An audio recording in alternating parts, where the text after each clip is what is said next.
The story begins with an animated group of tiny white creatures preparing for the most important race of their lives, the race toward that round thing inside women.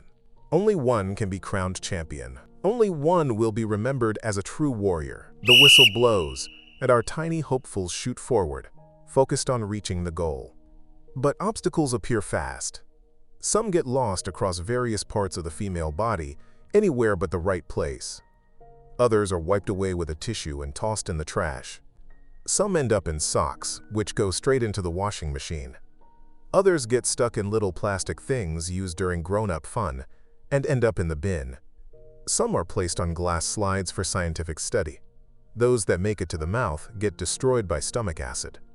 And let's not forget the unlucky ones who get washed down the shower drain. Yes, there are thousands of ways for these tiny white cells to meet their end, but only one way to win. Our narrator, who happens to be one of them, tells us that humans have turned the suffering of their kind into some weird source of entertainment.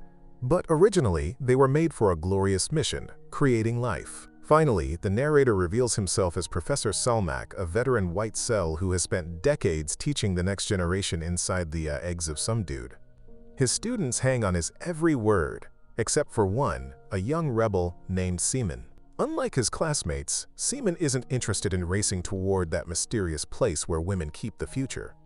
Outraged, Professor Salmak accuses him of wasting time reading about human anatomy when there's only one body part that matters, the papaya. That's where life begins, he insists. Everything else is just dead meat. Respectfully, Semen tries to push back, saying there are other important parts around the female body, especially the brain and the heart. But the professor shuts him down. You can't inseminate a brain, he says, so who cares? As the professor turns back to the board, Semen shows a doodle to his best friend Camilla, a white cell trying to inseminate a brain. In the hallway, he confides in her. There are millions of cells like me, why should I believe I have a shot at winning this race? Before she can answer, the school bully Blaine jumps in, blaming Semen for dragging down the class average. Camilla jumps to his defense, threatening to make Blaine implode from within if he picks on Semen again. Then comes a musical number. Semen sings about how their kind should just stay in the sack because outside there's only death. Speaking of which, Semen reveals that they live inside the boy parts of a teenager named Jeans. He's 16, has almost no friends, doesn't party, and basically just stays in his room playing video games and eating junk food. Not exactly hero material. Camilla reminds him that life inside the sack isn't so great either. It's overcrowded, and ignoring their purpose feels wrong. As the two argue, still singing, two brain cells named Jennifer and Juria, who run parts of Jean's brain, watch the show. Juria remarks that, as long as they keep doing little musical numbers, things are fine. But if Semen and Camilla ever take control of the ship, they're in serious trouble. The two represent opposite sides of a debate with no clear answer, and neither is willing to back down. After the song, the camera zooms out to show the society inside the sack and then over to a much stronger, more muscular man. Right now, he's driving with his parents, who are taking him to camp, an annual tradition shared with a few of his friends. Oddly, the parents seem more excited than he is. His dad reminisces about his wild youth, how he got so drunk in that same cabin that he ended up throwing up everywhere. On the way to the hospital, he was still puking and accidentally hit a dog with the car. He's less proud of that part of the memory, mostly because he spent time in jail afterward. Still, he snaps back into cheer mode, insisting it was all worth it. He hopes his son has just as much fun, though he admits kids these days are more into walking, or whatever it's called. While rambling, the dad drifts into the wrong lane and nearly causes a crash. Eventually, they drop their son off at the camp bus stop along with his luggage and all the essentials. Then the father gives his son the talk, using bees and flowers as a metaphor. It's his awkward attempt to explain the facts of life. Once his son finally catches on, he casually admits he's been watching grown-up movies since he was 13. A long, awkward silence follows, and then the dad hands him a certain little plastic item. You know, just in case. He tries to explain how to use it and jokes that while it might feel weird at first, it's kind of like eating candy with the wrapper on. Not ideal, but technically possible. Then, in a mix of humor and seriousness, he gives his final advice.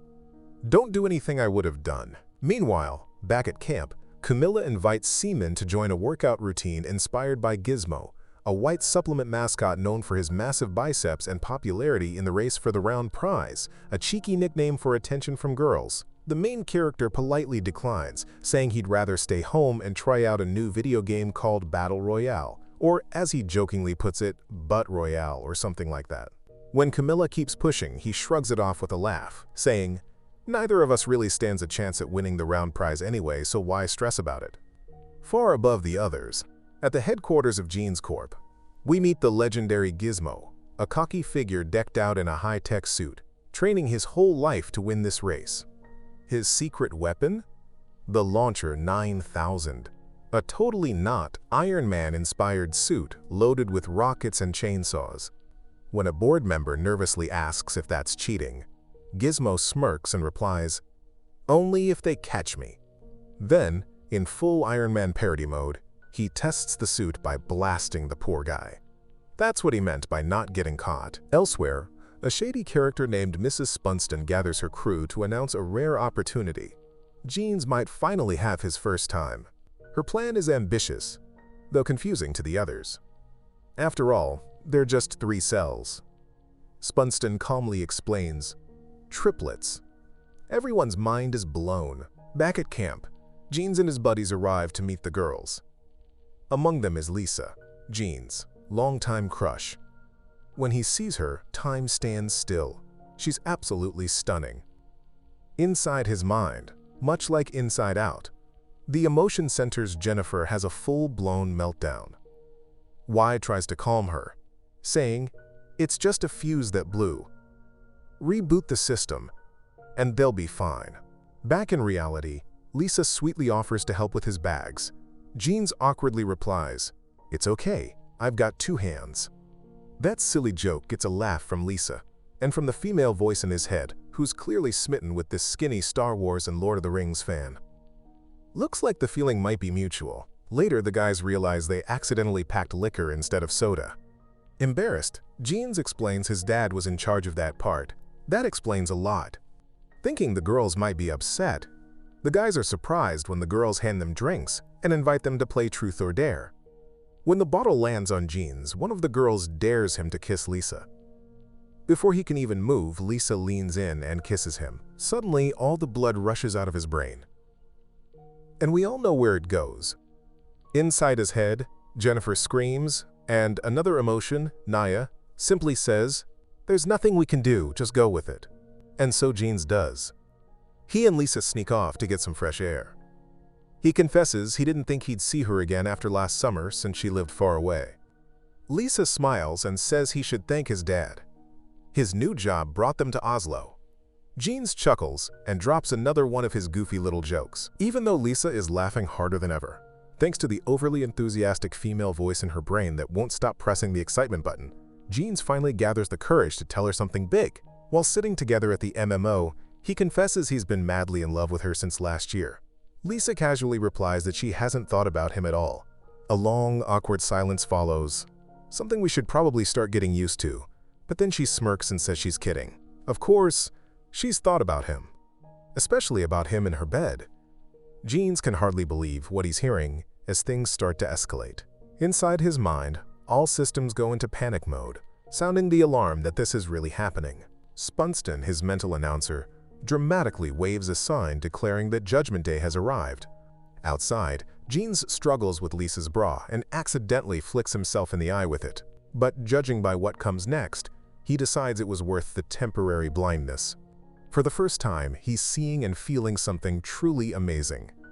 Meanwhile, deep inside his brain's command center, chaos reigns. The control panel is blinking red, and his inner team is screaming that this is not a drill. Elsewhere in his mind, Semen is still playing video games peacefully until he's unplugged and forced to face reality. Back in the real world, Jeans and Lisa admit something important. Neither of them has ever done this before. They're about to take their first big step together. To break the tension, they jokingly quote silly lines from cringy adult films, but end up laughing more than anything else. When Jeans tries to put on protection, it flies out of his hand and smacks him in the face. Love really is blind. With Lisa's help, he finally gets it right and prepares for his big debut. Inside the brain, his little team gears up for action.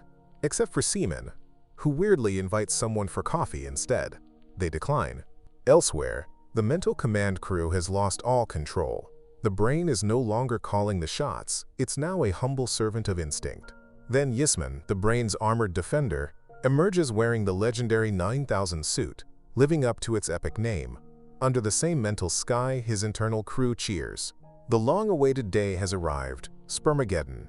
In a wildly dramatized mental sequence, brave scouts go ahead to clear the path, inspired by ancient prophecy, and the rest of the crew launches forward in pursuit of glory. Semen tries to stop Camilla from joining the race, but she brushes him off. Yisman then uses his armor to block the path with imaginary missiles, giving his team the upper hand. Then comes the climax. Jeans finishes with a triumphant Java. Don't ask. His cells rush forward only to be stopped by a massive wall of latex. Yes, the protection held up. Still, a few of them manage to sneak through with the help of cartoonish chainsaws. Afterward, Jeans turns to Lisa and nervously asks, "So, did you enjoy that?" She shrugs and says it was over just as fast for her as it was for him. At least he seemed happy in the end. As for the little plastic thing used during their special moment, he mentions it's extra thick, so no worries there.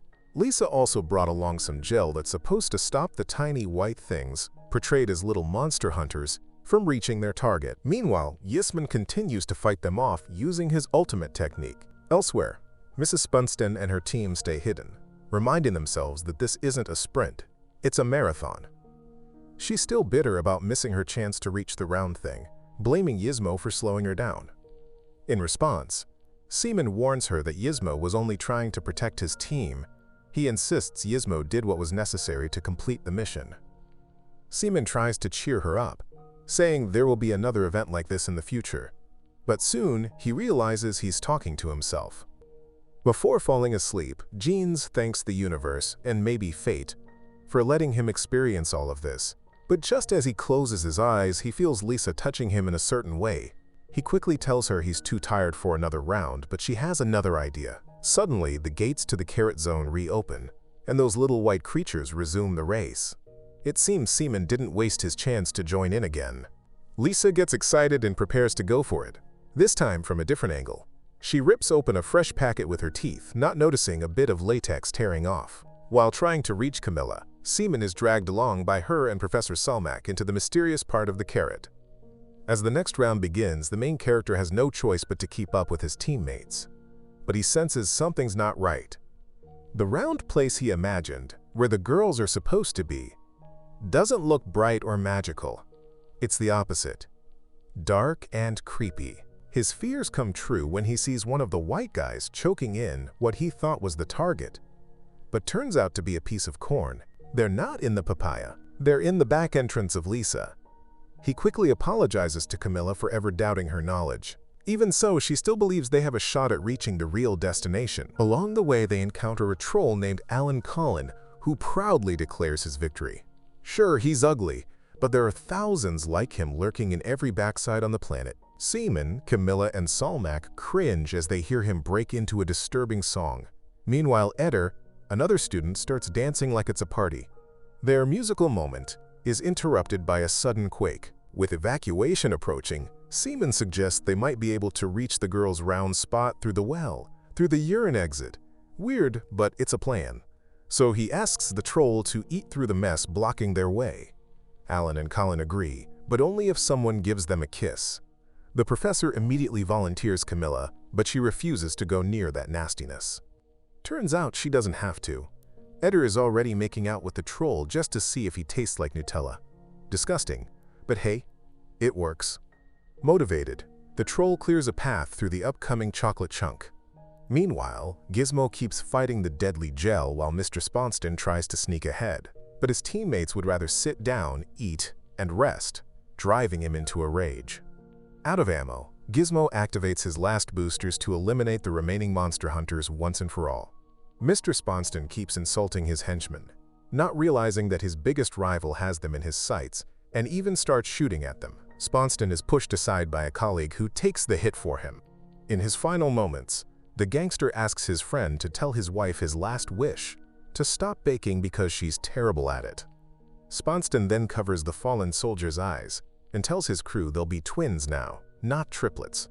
Thanks to the troll, Semen and his friends manage to reach the stomach, confirming their theory that it connects to the rear end.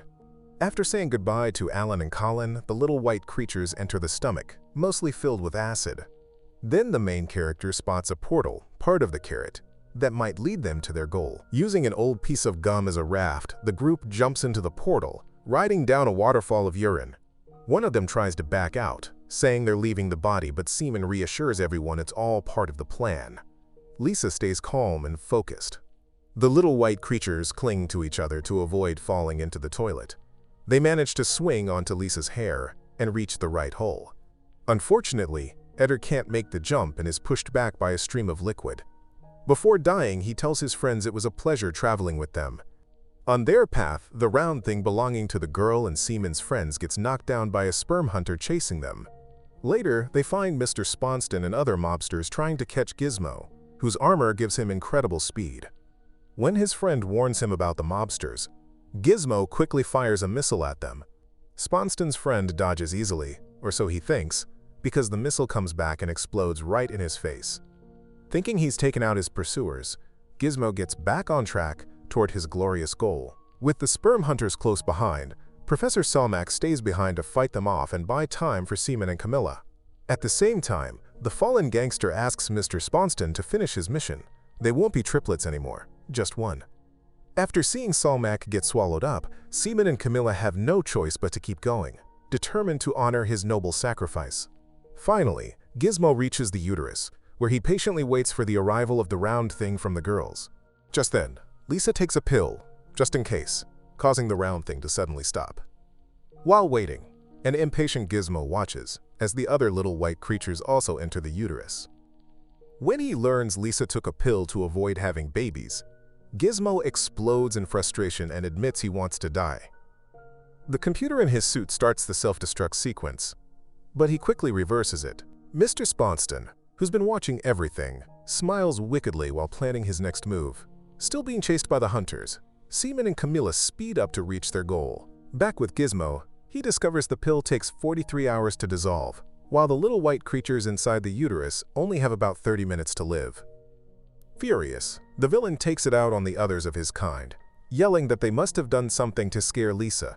"If death's coming, I'm not leaving without taking some of you with me." Mr. Sponston lunges at him, stopping him from shooting and sabotaging his suit. When Gizmo regains control, the mobster isn't scared. Instead, he pulls out a hidden card. Computer activates self-destruct. After this, with his goal in sight, Mr. Sponston keeps Gizmo quiet so he can't stop the process. When Semen and Camilla arrive, a bunch of sperm hunters reach the uterus, ready to wipe out the last little white creatures. At that moment, the tragic explosion occurs, causing such a tremor that the round thing from the girl starts moving again. Later, while walking with Lisa, Jeans excitedly talks about how much he enjoyed what they did last night. But when he asks Lisa, she admits she didn't reach climax. Just like him, the guy doesn't waste any time and starts kissing her, ready to return the favor right there in the middle of the forest. They're so caught up in the moment that they don't notice a beehive hanging right above them. Back inside, Semen, Camilla, and the other little white guys wake up after the explosion, realizing Mr. Sponston's sacrifice. When the round little thing appears before them, they rush to fulfill their glorious mission. Right in the middle of the action, Jeans gets stung by a bee on the behind and, while trying to dodge another, accidentally pushes Lisa. This shakes up the white little guys inside the womb, wiping out everyone except Semen and Camilla. Once the bees leave them alone, Jeans and Lisa get back to their thing, while Semen and Camilla take the chance to get inside that much-desired round spot. Unfortunately, the main guy is stopped by Gizmo, who barely survived the explosion. Seeing his friend in trouble, Semen steps away from his goal to defend him, though Gizmo pushes him aside anyway. With no competition left, the villain goes straight for the round target just as Jeans and Lisa reach climax. At the last second, the guy pulls out and crashes onto the beehive. For whatever reason, the bees aren't happy about the intruder in their home. Inside the womb, Semen and Camilla use their tails to pull Gizmo out of the round spot.